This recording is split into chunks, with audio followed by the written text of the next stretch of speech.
আমাদের দেশ মাতা, গণতন্ত্রের মাতা, জাতির অভিভাবক, যিনি আজকে অসুস্থ অবস্থায় আছেন, সাবেক প্রধানমন্ত্রী, বাংলাদেশ জাতীয়তাবাদী দলের চেয়ারপারসন দেশনেত্রী বেগম খালেদা জিয়া আজকে আমাদের নেতার জন্য, আমাদের গণতন্ত্রের মাতার জন্য, আমাদের নগরকান্দার উপজেলার সকল ইউনিয়নের নেতাকর্মীরা, সাধারণ জনগণ, মা বোনেরা, পৌরসভার সাধারণ জনগণ, মা বোনেরা, নেতৃবৃন্দরা সমবেত হয়েছেন আমরা আজকে ওনার জন্য দোয়া করার জন্য। শুধু আজকে নয়, আজকে হয়তো আমরা সমাবেশ হিসেবে দেখতে পাচ্ছি, কিন্তু আমরা যেটা জানি, প্রতিদিন, প্রতি ঘন্টা, প্রতি মিনিটে সারা বাংলাদেশ আজকে দেশ মাতার জন্য দোয়া করছেন, যেন উনি শীঘ্রই আল্লাহ তাআলা ওনাকে সুস্থ করে আমাদের মাঝে ফিরিয়ে আনতে পারে। আজকে সবার সভাপতি এবং সকল নেতৃবৃন্দ, আমার সামনে মিডিয়ার ভাই বোনেরা উপস্থিত, আমাদের অসংখ্য মুরব্বিয়ান মা বোনেরা এবং সকল ইউনিয়ন থেকে, পৌরসভা থেকে আগত আমাদের নগরকান্দার আমার মাটির মানুষ, মনের মানুষ, হৃদয়ের মানুষ, আত্মার মানুষ, আপনাদের সাথে আমি আজকে আর কথা বলাবো না। একটু পরে মাগরিবের আজান দিবেন। আমি এতটুকু অনুরোধ করব যে আমার বক্তব্যের পরে আমরা সকলে মিলে বেগম খালেদা জিয়ার জন্য দোয়া করব।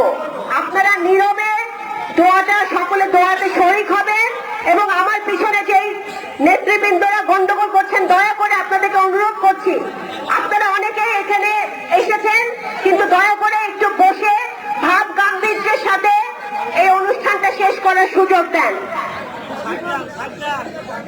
আজকে যখনই বাংলাদেশের মাটিতে গণতন্ত্র ব্যাহত হয়েছে, যখনই বাংলাদেশের মাটিতে ভোটাধিকার হরণ করা হয়েছে, যখনই বাংলাদেশের মাটিতে ফ্যাসিবাদের উত্থান হয়েছে, তখনই দেশনেত্রী বেগম খালেদা জিয়া একজন আলোকবর্তিকা হয়ে বাংলাদেশের মানুষের জন্য লড়াই করেছে, সংগ্রাম করেছেন। যখন একজন প্রেসিডেন্ট শহীদ রাষ্ট্রপতি জিয়াউর রহমানকে নৃশংসভাবে দেশের মাটিতে হত্যা করা হয়, শহীদ রাষ্ট্রপতি জিয়াউর রহমানের হত্যার পরে দেশনেত্রী বেগম খালেদা জিয়া শুধু বাংলাদেশ জাতীয়তাবাদী দল নয়, সারা বাংলাদেশের হাল উনি ধরেছিলেন এবং স্বৈরাচার বিরোধী আন্দোলনে একজন আপসহীন নেত্রী হিসেবে উনি সারা বাংলাদেশের প্রত্যেকটি মানুষের হৃদয়ের মণিকোঠে উনি জায়গা করে নিয়েছিলেন। আজ গত 17 বছরে উনি আন্দোলন করেছেন, সংগ্রাম করেছেন, মাঠে থেকেছেন, মানুষের মানবাধিকার রক্ষার জন্য, কথা বলার অধিকারের জন্য, গণতন্ত্র প্রতিষ্ঠার জন্য, ভোটাধিকারের জন্য, এবং সেই কারণে ওনাকে একটি মিথ্যা প্রতিহিংসামূলক মামলায় 6 বছর ধরে জেল খাটতে হয়েছে, যেই কারণে আজকে ওনার শারীরিক অবস্থার আরো বেশি অবনতি হয়েছে। কিছুক্ষণ আগে ডক্টর জাহিদ, ওনার ব্যক্তিগত চিকিৎসক এবং আমাদের স্থায়ী কমিটির সদস্য, আপনারা দেখেছেন, বক্তব্য রেখেছেন যে এখন পর্যন্ত ওনার বিদেশে যাওয়ার মতো শারীরিক অবস্থা হয় নাই, ওনার এয়ার অ্যাম্বুলেন্স অপেক্ষা করছে, সবকিছু রেডি আছে, কিন্তু ওনার শারীরিক অবস্থা যদি স্থিতিশীল না হয়, সুতরাং আজকে ওনার সন্তান হিসেবে ওনার, আমি মনে করি জনাব তারেক রহমান, জনাব আরাফাত রহমান কোকো শুধু ওনার সন্তান নয়, এই বাংলাদেশের 17 কোটি মানুষ ওনার সন্তান, আমরা সকলে ওনার সন্তান। এবং আজকে আমাদের দায়িত্ব এবং কর্তব্য, আমরা আর কিছুই হয়তো করতে পারবো না ওনার জন্য, শুধু আমরা দোয়া করতে পারবো যাতে আল্লাহ তাআলা ওনাকে এই মুসিবত থেকে রেহাই দেয়, ওনাকে সুস্থ করে এবং আমাদের মাঝে ফিরিয়ে আনে। আজকে উনি জাতির অভিভাবক হিসেবে আমি এই কারণে দেশ মাতাকে আখ্যায়িত করলাম, কারণ আজকে আমরা দেখতে পাচ্ছি সারা পৃথিবীর মানুষ এবং বাংলাদেশে দল মত নির্বিশেষে, ধর্ম বর্ণ নির্বিশেষে সকলের ঘরে ঘরে ওনার জন্য দোয়া করা হচ্ছে। আজকে আপনাদের প্রতি আমার অনুরোধ থাকবে, আমি ব্যক্তিগতভাবে যখন থেকে রাজনীতিতে এসেছি, যখন আমার আব্বার মৃত্যুর পর, আপনারা জানেন 17 বছর ধরে আমি আপনাদের পাশে থাকার চেষ্টা করছি, কতটুকু পারছি সেটা আল্লাহ তাআলা বলতে পারবে, আপনারা বলতে পারবেন, কিন্তু আমার আব্বার মৃত্যুর পর থেকে এখন পর্যন্ত প্রত্যেকটা সময়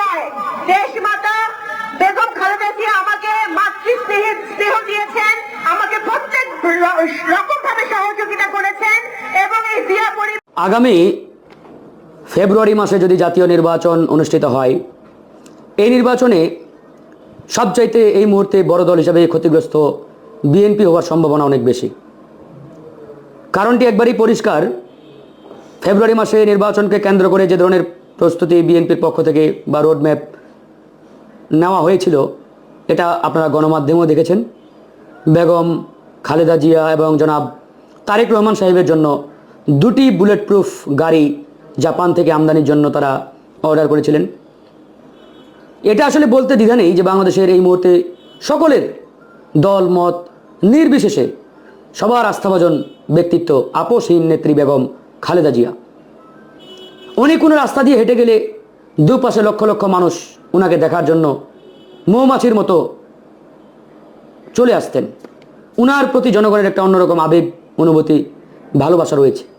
এবং আমি মনে করি আগামী নির্বাচনে বিএনপির সবচেয়ে বড় ট্রাম্প কার্ড ছিল বেগম খালেদা জিয়া। এখন ওনার যে অবস্থা, এই সংকটাপন্ন অবস্থায় উনি নির্বাচনের মাঠে নামতে পারবেন বা ওনার ফেসটা নির্বাচনী মাঠে ক্যাম্পেইনে বিএনপি কাজে লাগাতে পারবে, এই সম্ভাবনা 1%ও নেই। উনি অত্যন্ত সংকটাপন্ন অবস্থায় হাসপাতালের বেডে রয়েছেন। আমরা ওনার সুস্থতার জন্য দোয়া করি, মহান আল্লাহ যাতে ওনাকে সুস্থতা দান করেন। তবে বিএনপি আগামী জাতীয় নির্বাচন ফেব্রুয়ারিতে হোক, এটা কেন জানি আমার বিশ্লেষণ বলছে তারা চায় না। দেখুন, গত কালকের আগের দিন বিএনপির জাতীয় স্থায়ী কমিটির অন্যতম সদস্য জনাব নজরুল ইসলাম খান তিনি বলেছেন, অনিবার্য কারণ ছাড়া নির্বাচন পিছাক এটা বিএনপি চায় না। আবার গতকালকেও দেখলাম জনাব অ্যাডভোকেট রুহুল কবির রিজভী, যিনি বিএনপির মুখপাত্র এবং সিনিয়র যুগ্ম মহাসচিব, তিনিও বলেছেন বড় কোনো অঘটন ছাড়া, কারণ ছাড়া নির্বাচন পিছানোর পক্ষে বিএনপি নয়। তাদের দুজনের বক্তব্যেই সুর একবারই নরম। মানে তারা 5ই আগস্টের পরে যেভাবে জোর দিয়ে নির্বাচনের জন্য তাগাদা দিয়েছে, এটা কিন্তু এখন খুব একটা লক্ষ্য করছি না। তো এই জায়গা থেকে একটা বিষয় স্পষ্টত প্রতীয়মান হয় যে আগামী ফেব্রুয়ারিতে নির্বাচন হোক, এটা জোর দিয়ে বিএনপি এই মুহূর্তে আর চাচ্ছে না। আপনারা দেখবেন তাদের বক্তব্যগুলো খেয়াল করলে। তো সেই জায়গা থেকে আমি এই জন্যই বললাম যে আগামী ফেব্রুয়ারিতে নির্বাচন হলে বিএনপির ক্ষতিগ্রস্ত হওয়ার সম্ভাবনাটা অনেক বেশি। পানি কোন দিকে যায়, জল কোন দিকে গড়ায় আমরা জানি না। নির্বাচনের মাঠে হাওয়া কোন দিকে কখন বইবে, উই ডোন্ট নো। আমরা যে যার মতো রাজনৈতিক মাঠে প্রস্তুতি নিচ্ছি। বিশেষ করে আমরা গণ অধিকার পরিষদ